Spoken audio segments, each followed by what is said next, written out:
Ma vie de couple n'était rien de ce que j'avais imaginé. Vivre avec mes beaux-parents. J'ai lentement commencé à être traitée comme une domestique.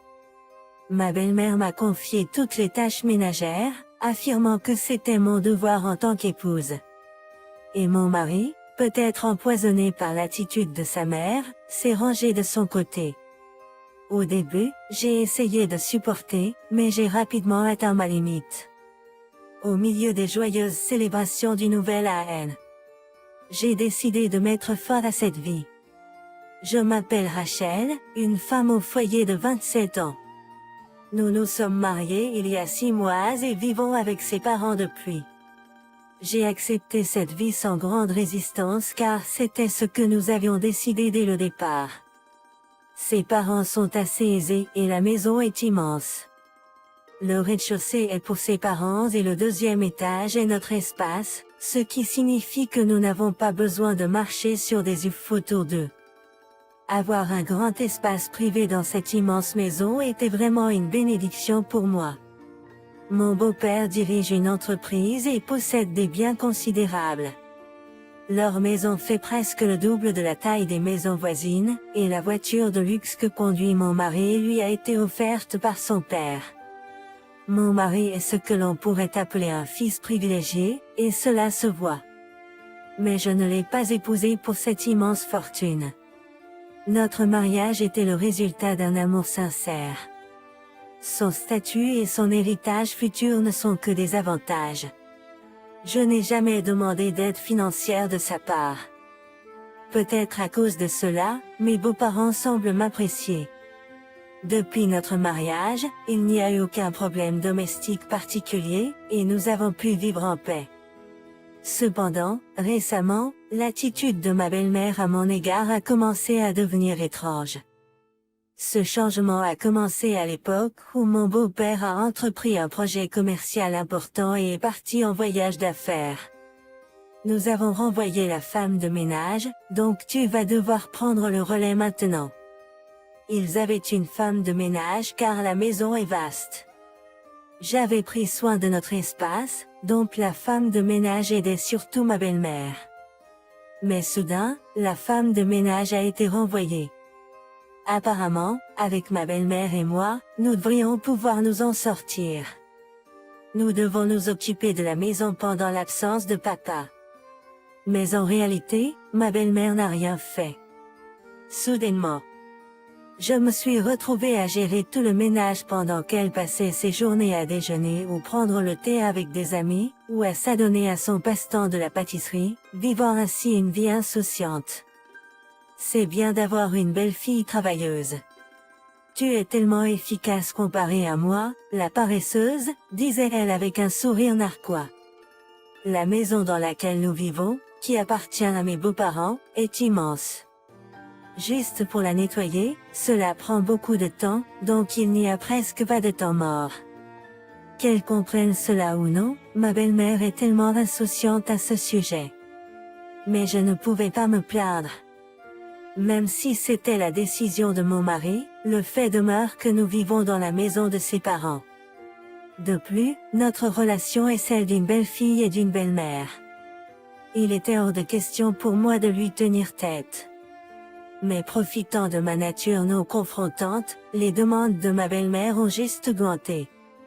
Soudainement, elle exigeait le déjeuner pour 5 parce qu'un ami rendait visite, pour ensuite se moquer de moi lorsque je luttais pour répondre à de telles demandes déraisonnables.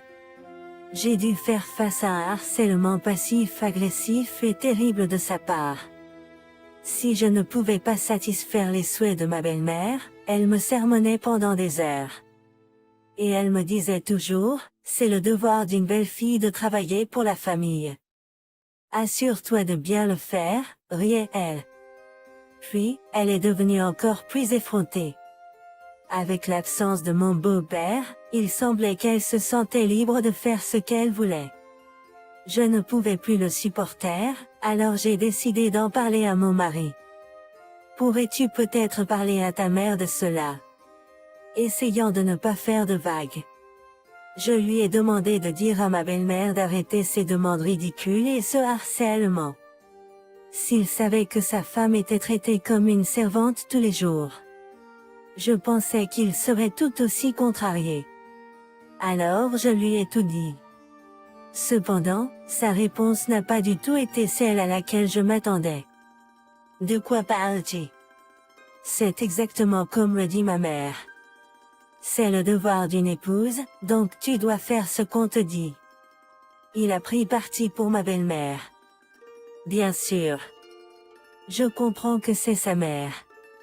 Cependant, dans cette situation, il est clair que ma belle-mère est celle qui a tort.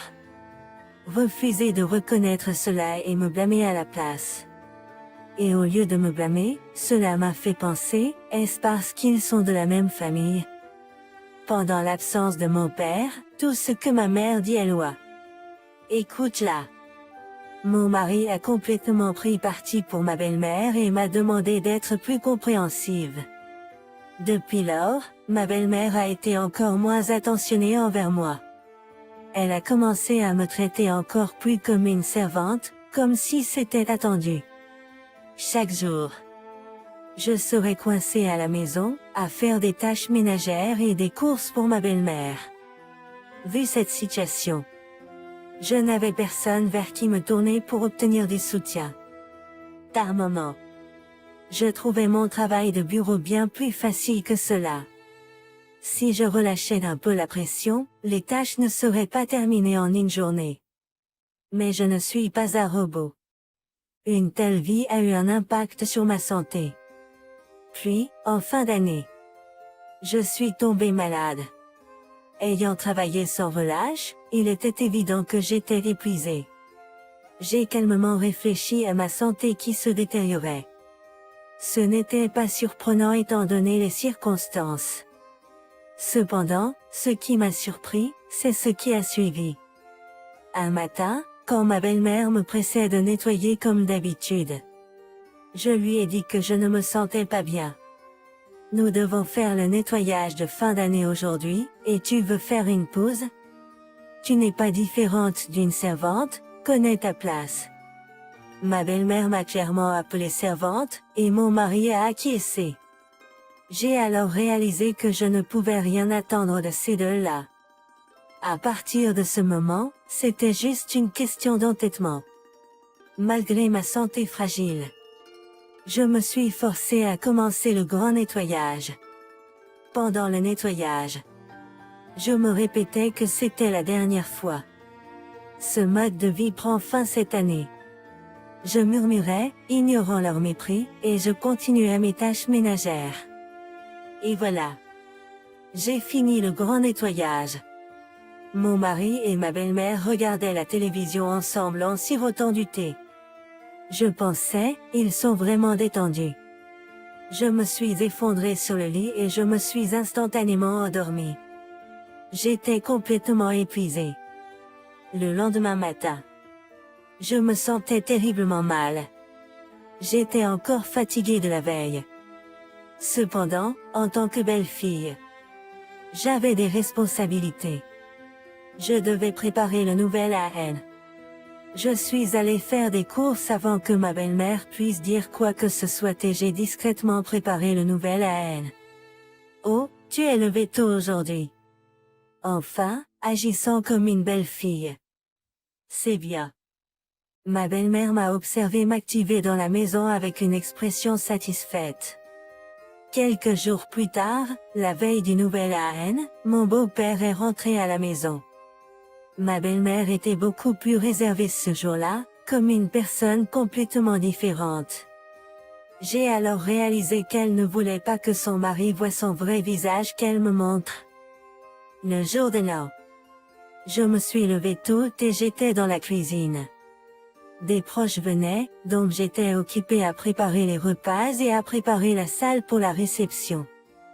Pour une fois, ma belle-mère était également dans la cuisine, travaillant à mes côtés. Cependant, elle a continué à me commander, comme toujours. Quand son mari ne regardait pas, elle était toujours la même personne méprisante. Au fil du temps, les proches ont commencé à arriver et les places dans le salon principal se sont remplies. Bonne année à tous. Le festin a commencé par un salut de mes beaux-parents. Les proches ont loué la façon dont la nourriture et les préparatifs étaient encore plus somptueux cette année. Notre belle-fille a vraiment pris les choses en main cette année. Nous pouvons enfin nous détendre, sachant que notre maison est entre de bonnes mains. Elle a été d'une grande aide. Ma belle-mère a répondu avec un sourire, bien que je me sois demandé ce qu'elle ressentait vraiment. Les proches ont acquiescé et m'ont remercié, en s'inclinant légèrement. Après avoir pris une grande respiration, je me suis levée et ai déclaré haut et fort. Merci pour vos gentils mots, mais je quitte cette famille. Tous les yeux étaient tournés vers moi. J'ai claqué un formulaire de divorce pré-rempli sur la table. Je demande le divorce. Ce sera mon premier et dernier nouvel AN ici avec vous tous. Je suis contente d'avoir pu le rendre spécial. Tout le monde était sous le choc. Et ma belle-mère et mon mari, mais surtout mon beau-père, avaient l'air encore plus choqués. Attendez, quoi? Le divorce? Ce n'est pas une cruelle blague du nouvel AN, n'est-ce pas? Mon mari a rapidement attrapé le formulaire de divorce et a essayé de le cacher sous la table. J'ai répondu à mon mari avec un rire. Peut-être en raison du soulagement de parler de mes problèmes de santé et du divorce. J'étais euphorique et j'ai involontairement élevé la voix. Ce n'est pas une blague. Je suis vraiment sérieuse. Je refuse d'être traitée comme une servante dans cette maison. Surtout quand je ne me sens pas bien. Je ne peux pas vivre une autre année avec vous tous. La pièce était remplie de murmures. Incapable de se retenir. J'ai déversé toutes les façons dont ma belle-mère et mon mari m'avaient maltraité. Chaque corvée est devenue ma responsabilité dès que mon beau-père est parti en voyage d'affaires. J'ai été traitée comme une servante par ma belle-mère. Malgré ma maladie. J'étais seule responsable de toutes les préparations du nouvel AN. Quand j'ai essayé d'exprimer mes difficultés, il disait juste que c'était le devoir de la belle-fille. Mon mari ne s'est jamais levé pour moi. Je pensais que le mariage apporterait le bonheur, mais s'il est si douloureux. Je ne veux pas être une belle-fille. À ce stade, les larmes coulaient sur mon visage. Personne dans la pièce ne doutait de mes supplications larmoyantes, et tout le monde regardait avec sympathie. En revanche, des regards froids étaient dirigés vers ma belle-mère et mon mari. Personne n'a pris la parole, donc le salon était enveloppé dans un silence momentané. La pièce est devenue silencieuse, mais alors mon beau-père a explosé de colère. Qu'est-ce qui s'est passé quand j'étais partie? En la poussant à ce point, à quoi pensiez-vous? Sa colère était dirigée contre mon mari et ma belle-mère. Réalisant que tout ce que j'avais dit était vrai. Je me sentais validée. Maintenant je savais pourquoi ma belle-mère changeait de comportement quand mon beau-père rentrait à la maison. Elle ne voulait pas qu'il connaisse la vérité. J'ai entendu dire que mon beau-père a une bonne réputation parmi les employés de son entreprise. Il est le PDG d'une grande entreprise et a du statut, du pouvoir et de la richesse. Pourtant, il se met lui-même sur le front et travaille directement sur le terrain. Contrairement à ma belle-mère et à mon mari, il semble être une personne plus compatissante. Avec mon beau-père de mon côté, les rôles se sont inversés entre ma belle-mère, ses alliés et moi.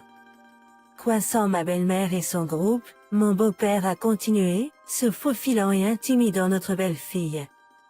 Je demande le divorce. Son visage est devenu pâle en un instant. Puis, mon beau-père s'est tourné vers mon mari. Au lieu de protéger ta femme, tu t'es joint à ta mère pour la tourmenter? Je ne te reconnais plus comme mon fils. Tu es coupé. Tout le monde présent, sauf moi et mon beau-père, avait l'air d'avoir vu un fantôme. Tous les deux venaient de perdre quelque chose d'inestimable. Être désavoué par mon beau-père signifie que ma belle-mère et mon mari perdraient leur train de vie aisé. Il semble que ma belle-mère ait vécu assez somptueusement depuis son mariage, dépensant sans compter en tant qu'épouse du PDG. Quant à mon mari, il travaillait dans l'entreprise de mon beau-père en tant que futur PDG présumé. Ma belle-mère a perdu sa luxueuse position d'épouse du PDG, et mon mari a perdu sa position promise de futur PDG. Attendez. Que dites-vous? Le divorce à cause de cela? Et que va-t-il arriver à l'entreprise? Je suis fille unique. Qui reprendra si vous rompez avec moi? Mon mari et ma belle-mère ont tous deux objecté aux déclarations de mon beau-père. Pris de panique, ils lui ont supplié désespérément de reconsidérer. Mais la colère de mon beau-père ne s'est pas apaisée. Je déteste les gens qui utilisent leur position pour tourmenter les faibles. Vous le saviez à mon sujet. Je préférerais être seule que d'être avec une femme comme ça. Il a réprimandé ma belle-mère, suggérant que le divorce était chose faite. Rien ne semblait le faire changer d'avis.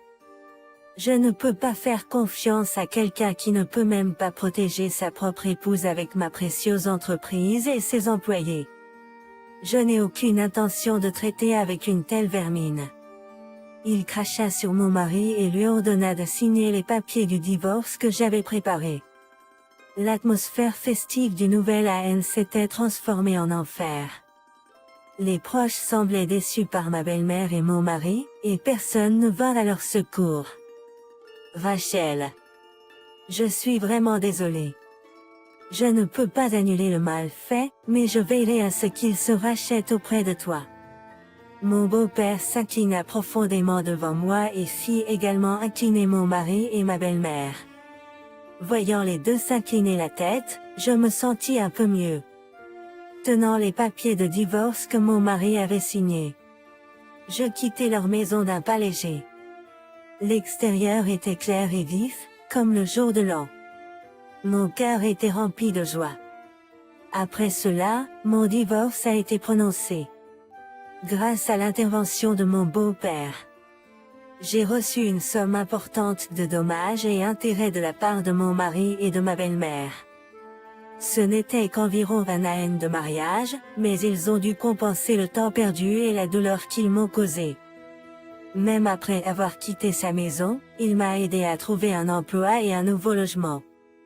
Je lui en suis profondément reconnaissante. Et il a vraiment divorcé de ma belle-mère et coupé les liens avec mon mari. Ma belle-mère a été renvoyée chez ses parents et mon mari a été expulsé de l'entreprise. Tous deux ont reçu une petite somme d'argent en guise de compensation et ont été chassés de la grande maison familiale. Mon mari a commencé à vivre seul pour la première fois, dans des conditions bien inférieures à ce qu'il avait l'habitude, dans un vieil appartement. J'ai entendu qu'ils regrettent profondément ce qu'ils ont perdu. D'un autre côté, je n'ai aucun regret concernant mon divorce. J'ai commencé ma nouvelle vie avec un cœur clair et je suis ravie de la liberté que chaque jour apporte. Merci d'avoir regardé la vidéo jusqu'au bout. Si le contenu vous a parlé, veuillez laisser une note positive et un commentaire.